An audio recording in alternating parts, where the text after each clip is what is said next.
Welcome बच्चों।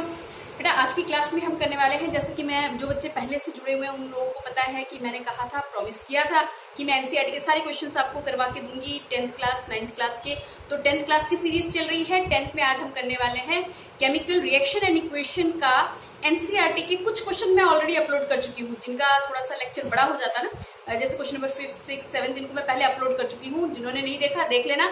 आज करने वाले हैं फर्स्ट सेकेंड थर्ड, ठीक है। फोर्थ भी अगर होगा तो हो जाएगा, ठीक है। तो स्टार्ट करें। तो चलो स्टार्ट करते हैं। क्वेश्चन नंबर फर्स्ट आप लोगों के लिए मैंने लिखा हुआ है। अगर दिखने में दिक्कत आ रही है तो बेटा प्लीज बी फोकस्ड। मैं आप लोगों को बता दूंगी कहां पे क्या होना है। ओके, तो फर्स्ट क्वेश्चन है which of the statements about the reaction below are incorrect. तो ये जो रिएक्शन लिखा हुआ है, इस रिएक्शन में कौन सा स्टेटमेंट जो दिया हुआ है नीचे वो गलत है। नहीं समझ में आया क्वेश्चन? दोबारा से कुछ क्वेश्चन समझो भैया। क्वेश्चन समझ लोगे ना तो आधा काम तो वहीं पे आप लोगों का हो जाएगा। क्या है? Which of the statements about the reaction below are incorrect. जो रिएक्शन यहाँ पे नीचे लिखा हुआ है, इस रिएक्शन के बारे में ऐसा कौन सा स्टेटमेंट है जो क्या है गलत है, ठीक है। पहला है lead is getting reduced, lead is getting reduced. Second क्या है? Carbon dioxide is reduced. Actually ये ना वैसे लिखा हुआ था CARBUN करके लिखा हुआ था, यानी वर्ड्स में लिखा हुआ था, ठीक है। तो carbon dioxide is reduced, carbon is getting oxidised and lead oxide is getting reduced. तो ये चार ऑप्शन है। तो पहले पता तो चले भैया है क्या रिएक्शन। रिएक्शन है लेड ऑक्साइड प्लस कार्बन। क्या दे रहे हैं? लेड दे रहा है, कार्बन डाइऑक्साइड दे रहा है। लेड ऑक्साइड में से ऑक्सीजन निकल रहा है ना। ऑक्सीजन निकल रहा है और क्या बन रहा है? लेड। और यहाँ पे कार्बन था, कार्बन के अंदर ऑक्सीजन जुड़ गया, क्या बन रहा है? Carbon dioxide. लेकिन हमारे जो ऑप्शंस हैं वो बड़े मजेदार हैं। कहते हैं कि लेड इज गेटिंग रिड्यूस्ड। भैया लेड रिड्यूस हो रहा है, तो लेड तो रिड्यूस हो ही नहीं रहा। रिडक्शन कहीं पे दिख रहा है? रिडक्शन में मैंने क्या कहा था? रिडक्शन में मैंने कहा था कि ऑक्सीजन का निकल जाना इज रिडक्शन, ठीक है। या हाइड्रोजन का जुड़ जाना is also termed as reduction, ठीक है। तो यहाँ पे हाइड्रोजन वाला टर्म तो है ही नहीं, ऑक्सीजन वाला टर्म है। तो इसमें ये कह रहा है कि लेड इज गेटिंग रिड्यूस। तो यहाँ पे लेड तो रिड्यूस नहीं हो रहा, क्या रिड्यूस हो रहा है? लेड ऑक्साइड रिड्यूस हो रहा है। किसके अंदर? लेड में। ऑक्सीजन निकल गया, रिमूवल ऑफ ऑक्सीजन कहां से? लेड ऑक्साइड से। तो यानी कि पहला लेड वाला जो स्टेटमेंट है वो गलत। अगला हो गया carbon dioxide is reduced. Carbon dioxide reduce हो रहा है। भैया कार्बन डाइऑक्साइड तो यहाँ है ना, ये इस कार्बन की वजह से यहाँ पे कुछ कार्बन डाइऑक्साइड कुछ ऐसा बना होगा, ऐसा कुछ हुआ होगा। तो यानी कार्बन डाइऑक्साइड भी रिड्यूस होने का कोई नाम नहीं है। CO2 कैसे रिड्यूस दिख रहा है? यहाँ पे नहीं दिख रहा। CO2 तो प्रोडक्ट में आ रहा है। हो गई बात खत्म। Carbon is getting oxidised. Yes, carbon था, कार्बन में ऑक्सीजन जुड़ गया, कार्बन डाइऑक्साइड बन गया CO2। तो ये वाला स्टेटमेंट करेक्ट है, ठीक है। Lead oxide is getting reduced. Lead oxide था, ऑक्सीजन निकल गया, क्या बन गया? लेड बन गया। तो लेड ऑक्साइड रिड्यूस्ड हुआ है, लेड रिड्यूस नहीं हुआ। यहाँ पे कंफ्यूज हो जाता है, तो क्वेश्चन को बहुत ढंग से पढ़ा करो बच्चों कि क्या बोल रहा है। लेड इज, कुछ बच्चे ना देख के ही बोल देंगे lead is getting reduce. Yes yes yes, this is correct, but this is wrong. Lead नहीं हो रहा, लेड ऑक्साइड रिड्यूस हो रहा है। हो गई बात खत्म? हो गया पहला। तो हाँ, तो इन्होंने क्या पूछा था? कौन सा इनकरेक्ट है? तो A इनकरेक्ट है और B हमारा क्या है? स्टेटमेंट में इनकरेक्ट है, इनकरेक्ट। ओके जी, ओके, ये सोल्यूशन हो गया। आ जाओ अगला देखते हैं। Fe2O3 plus 2Al, Al2O3 plus 2Fe, है ना। तो इस रिएक्शन, ये जो रिएक्शन है ये किस चीज का एग्जाम्पल है?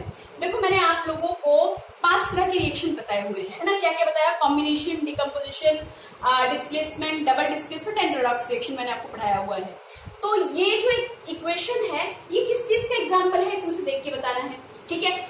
तो बेटा कॉम्बिनेशन रिएक्शन अगर हम मान के चले कि मान लो कॉम्बिनेशन रिएक्शन है, तो कॉम्बिनेशन रिएक्शन में तो भैया दो चीजें जुड़ती है और एक बनता है।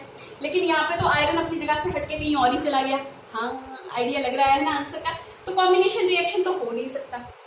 डबल डिस्प्लेसमेंट होगा क्या?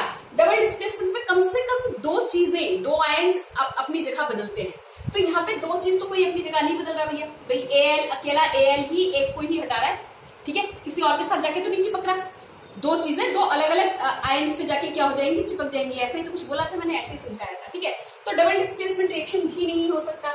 डिकम्पोजिशन रिएक्शन, डिकम्पोजिशन रिएक्शन में एक बड़ा मॉलिक्यूल ब्रेकअप होके दो छोटे छोटे एलिमेंट या कंपाउंड में कन्वर्ट होता है, कुछ ऐसा मैंने बताया था ना, ठीक है। तो डिकम्पोजिशन में कोई बड़ा छोटे में टूटा, लेकिन यहाँ पे वो भी नहीं हो रहा। क्या आया? Displacement reaction. बिल्कुल करेक्ट आंसर है। डिस्प्लेसमेंट क्यों होगा? क्यों? क्योंकि देखो एल्यूमिनियम किसको हटा रहा है? आयरन को उठा के इसने बाहर पटक दिया, उसको दूसरी जगह पे फिक्स हो गया। ठीक है ना।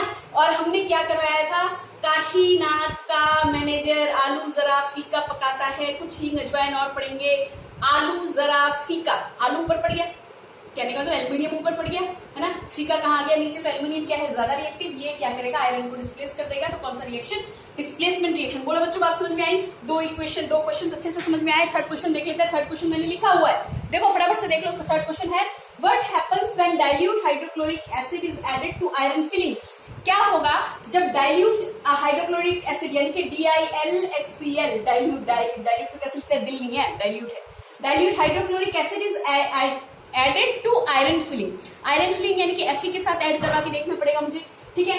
टिक द करेक्ट आंसर, इन चारों में से जो करेक्ट आंसर है उसको टिक कर जाओ भाई साहब, ठीक है। क्या क्या दिया है, हाइड्रोजन गैस और iron chloride are produce, chlorine gas iron hydroxide are produce, no reaction will take place, iron salt and water produce. तो पहले रिएक्शन लिख लो ना, रिएक्शन लिख के फिर देखते हैं कि होता क्या है, क्या क्या, dilute hydrochloric acid plus iron. तो इसको जरा जब हम रिएक्शन में लिखेंगे तो बेटा जी इसमें ये कर सकते हैं हम कि एक बार रिएक्शन को अच्छे से लिख लेते हैं और रिएक्शन लिख के देखते हैं क्या होता है। डाइल्यूट हाइड्रोक्लोरिक एसिड, तो HCl ले लो, ये HCl, ठीक है, डाइल्यूट HCl ले रहे हैं, यहाँ पे DiL लिखे रख देना, इधर ये इधर जहाँ भी आप लिखते हैं, ठीक है। डाइल्यूट हाइड्रोक्लोरिक एसिड को हम रिएक्शन करवा रहे हैं किसके साथ, आयरन के साथ, मैं ऐसे नहीं लिख रही, आप इसको ऐसे यहाँ से कर लो, ठीक है। HCl प्लस आयरन अगर हम लेते हैं तो भैया क्या हुआ, आप लोगों को रिएक्टिविटी सीरीज मैंने करवाई हुई है, क्या होगा, हाँ आलू जरा फीका पकाता है, तो फीका ऊपर आ गया, कौन आ गया, आयरन, है ना, क्या करेगा ये इसको भगा देगा, ठीक, और जाके यहाँ पे जुड़ जाएगा, क्या हो जाएगा, FeCl प्लस हाइड्रोजन गैस निकल जाएगा, तो हाइड्रोजन गैस यानी H2 निकलने वाला है, H2 निकलेगा तो यहाँ पे भी क्या बना दो 2 और ये क्या कर दो, बाकी बैलेंसिंग आप देख लीजिए, ठीक है। क्या बनेगा, यहाँ पे बनना चाहिए हमारे पास iron chloride plus hydrogen gas, यानी कि ये वाला ऑप्शन क्या है करेक्ट। क्लोरीन गैस नहीं होगा, क्लोरीन गैस नहीं निकलेगा, आयरन हाइड्रोक्साइड के लिए OH की जरूरत है, हमारे पास ऑक्सीजन नहीं है, तो ये वाला नहीं होने वाला। नो रिएक्शन टेक प्लेस, ऐसा हो नहीं सकता क्योंकि यहाँ पे एक रिएक्टिव है, एक हाई रिएक्टिव है, एक लीस्ट रिएक्टिव है, ठीक है। आयरन साल्ट, ज्यादातर बेटा साल्ट वहां फॉर्म करते हैं जहाँ पे एसिड और बेस रिएक्शन करते हैं, तो साल्ट तो यहाँ पे कुछ है ही नहीं। अरे वाटर, अगर ये भी नहीं समझ में आता तो वाटर समझ रहे हो, तो H2O, कम से कम ऑक्सीजन की जरूरत थी, वो भी यहाँ प्रेजेंट नहीं है। बोलो बेटा ये तीनों क्वेश्चन अच्छे से समझ में आ गए, ठीक है, ठीक है बेटा। कैसा रिएक्शन हुआ यहाँ पे कमेंट बॉक्स में लिख के जरूर बताना कि थर्ड क्वेश्चन में किस तरह का रिएक्शन हुआ। ओके, एक क्वेश्चन और कर लेते हैं, फोर्थ क्वेश्चन, और आज के लिए यहाँ पे इनफ करते हैं क्योंकि इसके आगे वाले मैंने ऑलरेडी अपलोड किए हुए हैं। तो बच्चों देखो फोर्थ क्वेश्चन मैंने लिख लिया और बहुत बार ये मैं जब से ये चैप्टर चल रहा है तो उसमें कई बार बता चुकी हूँ कि what is balance chemical equation. Balance chemical equation क्या होता है, why should chemical equation be balanced, और किसी केमिकल इक्वेशन को बैलेंस होने की जरूरत क्यों पड़ती है। तो पहली बात तो सबसे सिंपल बात, बैलेंस केमिकल इक्वेशन वो होते हैं जिसमें number of atom of element right hand side पे जितने हो लेफ्ट हैंड साइड पे भी उतने हो, यानी कि अगर 2 नाइट्रोजन इधर है तो 2 नाइट्रोजन रिएक्शन के बाद प्रोडक्ट में भी आपको दिखने चाहिए। अगर ऐसा नहीं है तो वो अनबैलेंस केमिकल इक्वेशन हो जाएगा और वो वैलिड भी नहीं होगा। क्यों वैलिड नहीं होगा वो बताते हैं। तो देखो मैंने लिख लिया यहाँ पे, balance chemical equation are those in which number of atom of different elements. अब किसी केमिकल इक्वेशन में 2 या 2 से ज्यादा या बहुत ज्यादा एलिमेंट्स हो सकते हैं, 4-5 एलिमेंट्स हो सकते हैं, तो जितने नंबर ऑफ एलिमेंट आपके लेफ्ट हैंड साइड पे हैं उतने ही नंबर ऑफ एलिमेंट उस एटम के राइट हैंड साइड पे भी होने चाहिए, है ना। ठीक है, जैसे मान लो मैंने एग्जांपल एक छोटा सा ले लिया, N2 + 3H2 2NH3, ये अमोनिया बना रहा है। क्या बना रहा है, अमोनिया दिख रहा है ना बोर्ड पे। मैंने क्या लिया N2, अगर तुम यहाँ पे सिर्फ N ले लेते तो यहाँ पे मेरे पास 2N नहीं हो पाता। इसको बैलेंस करने के लिए मुझे यहाँ पे क्या लगाना पड़ेगा, 2। ठीक है, और बात समझ में आ रही है। तो जितने number of atom of element इस तरफ होंगे, है ना, उतने ही नंबर ऑफ एलिमेंट उधर भी होने चाहिए। जैसे 2 नाइट्रोजन 2 नाइट्रोजन, 6 हाइड्रोजन 6 हाइड्रोजन, ये और ये मल्टीप्लाई होते हैं। ये तो ये पता है ना, नहीं पता तो बैलेंस केमिकल इक्वेशन वाले देख लेना, वहां पे मैंने बहुत अच्छे से करवाया हुआ है। ठीक है, अच्छा दूसरा पार्ट है why should chemical equation be balance, क्यों बैलेंस होना जरूरी है। तो बच्चों 9th क्लास में हमने एटम एंड मॉलिक्यूल वाला एक चैप्टर पढ़ाया था, बहुत अच्छे से पढ़ाया था, उसके वीडियो भी बने हुए हैं।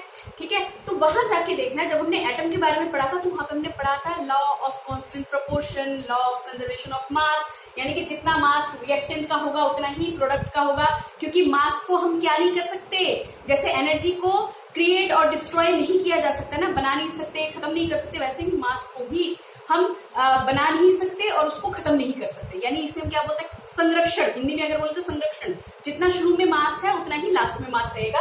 तो जितने जितने ग्राम के आपने यहाँ पे लिए होंगे इन दोनों को ऐड करके यहाँ पे टोटल, मान लो मैं कह रही हूँ कि मान लो ये मेरा 3 ग्राम है, ये मेरा 11 ग्राम 8 ग्राम है, तो नेक्स्ट मेरे पास कितना बन जाएगा, 11 ग्राम का अमोनिया बन जाएगा। 3 ग्राम 8 ग्राम जो भी आप बोलते हैं, ठीक है। तो क्या है, केमिकल इक्वेशन को इसलिए बैलेंस होना पड़ता है क्योंकि फॉलो करना है हमें कौन सा rule, law of conservation of mass. Mass क्या रहेगा, कंजर्व, शुरू में जितना है उतना ही प्रोडक्ट बनने के बाद भी रहेगा। क्यों ऐसा, क्योंकि मास को ना तो कोई क्रिएट कर सकता है ना डिस्ट्रॉय कर सकता है, ठीक है।